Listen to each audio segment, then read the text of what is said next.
Saudara-saudara, tonton dan puan, pilihan raya kecil untuk ataupun PRK Pelangai yang bakal diadakan. Sudah pasti semua parti yang terlibat dengan pencalonan dan juga terlibat dengan pilihan raya kecil ini telah menyediakan jendera-jendera parti sehebat mungkin.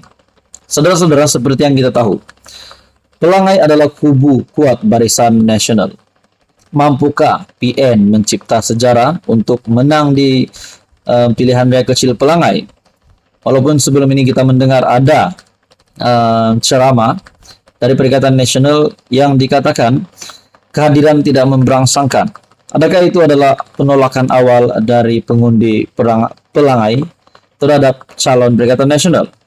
Akhirnya, saudara-saudara, Sanusi, Menteri Besar Kedah, membuat satu pengakuan yang pasti mengejutkan Muhyiddin Yassin dan juga Tan Sri Abdul Hadi Awang.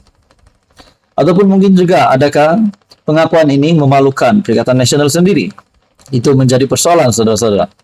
Satu artikel dari astroawani.com, pilihan raya kecil Pelangai, kubu kuat Barisan Nasional menurut Sanusi. Ketua Pengarah Pilihan Raya PN, Datuk Seri Muhammad Sanusi mengakui Dewan Undangan Negeri DUN Pelangai adalah kubu kuat Barisan Nasional yang sukar untuk ditembusi pada PRK 7 Oktober depan.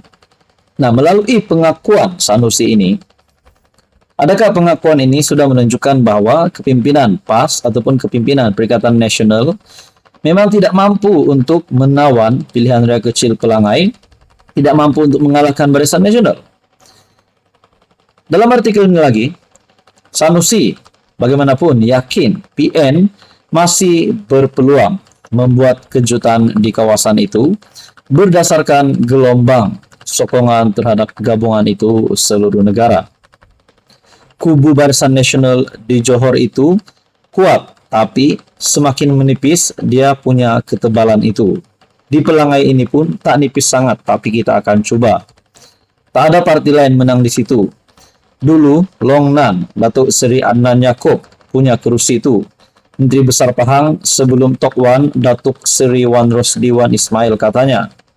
Beliau berkata demikian ketika ditemui selepas mesyuarat pertama, penggal pertama DUN ke-15 dan Majlis Angkat Sumpah, Speaker dan Adun Kedah di Wisma Darul Aman pada Isnin.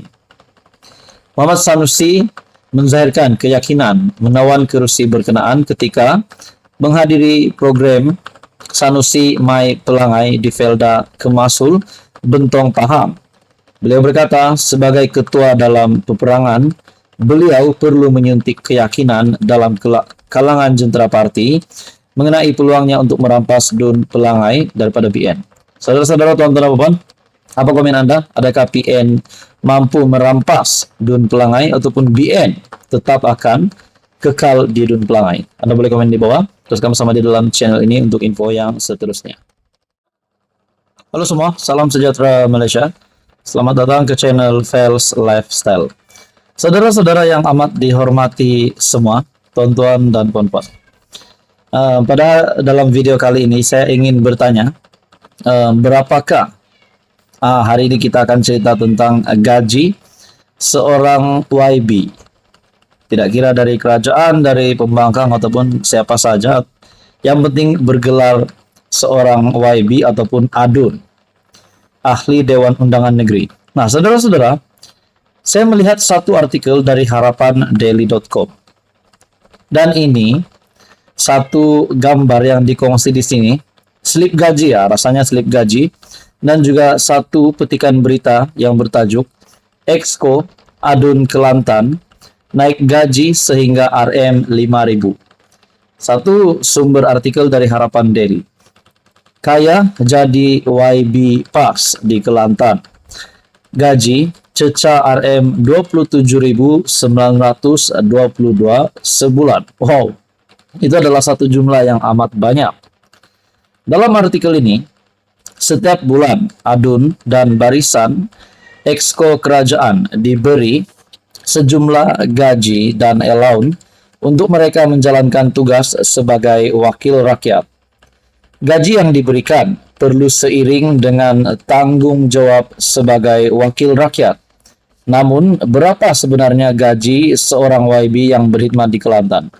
Nah, tonton teman-teman, sebelum saya meneruskan pembacaan artikel ini, adakah gaji seorang adun sebanyak Rp27.922 ini adalah gaji yang standar untuk kesemua yang bergelar ahli Dewan Undangan Negeri?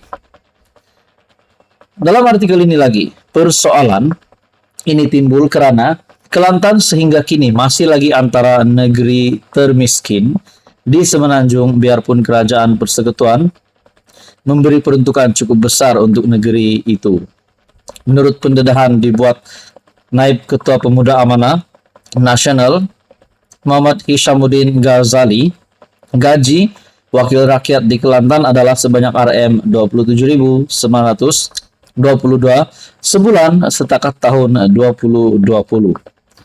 Peruntukan itu termasuklah gaji sebagai adun dan beberapa allowance khas. Kaya jadi YB PAS di Kelantan, gaji Rp27.922 sebulan. Selepas ini rakyat jangan percaya jika YB PAS kata tak ada PT, duit mereka banyak sebenarnya menurut artikel ini lagi. Dalam artikel ini menyebut mereka tipu, mereka fahami masalah rakyat. Waktu tempo lockdown COVID-19 tahun 2020, elok-elok mereka naikkan gaji tok wakil mereka Rm3.000 hingga Rm5.000 seorang, kata Hishamuddin atau Syamgaz. Berikut adalah gaji dan allowance seorang YB di Kelantan setakat tahun 2020. Yang pertama, gaji Rm10.222, allowance Rm2.500, allowance adun Rm8.000, allowance khas Rm3.000, allowance tetap perjalanan Rm800, allowance kaki tangan pejabat Rm1.100, allowance sewa pejabat Rm600, allowance tetap pemandu Rm1.100, allowance telepon Rm300, dan ke-10 allowance Rm300, dan keseluruhannya berjumlah Rm27.922. Bagi allowance perjalanan sebanyak Rm800, ia berubah mengikut trip perjalanan. Perkongsian Syamgaz itu menimbulkan banyak reaksi pengguna media sosial yang menganggap gaji diterima adun PAS tidak setimpal dengan kerja yang mereka lakukan untuk rakyat negeri itu. Pada 2020, adun dan barisan Exco Kerajaan Kelantan diumum akan menikmati kenaikan gaji pokok antara Rp3.000 hingga Rp5.000 seorang. Alasan gaji wakil rakyat Kelantan dinaikkan Rm5.000 adalah untuk merapatkan perbezaan gaji dengan wakil rakyat negeri lain.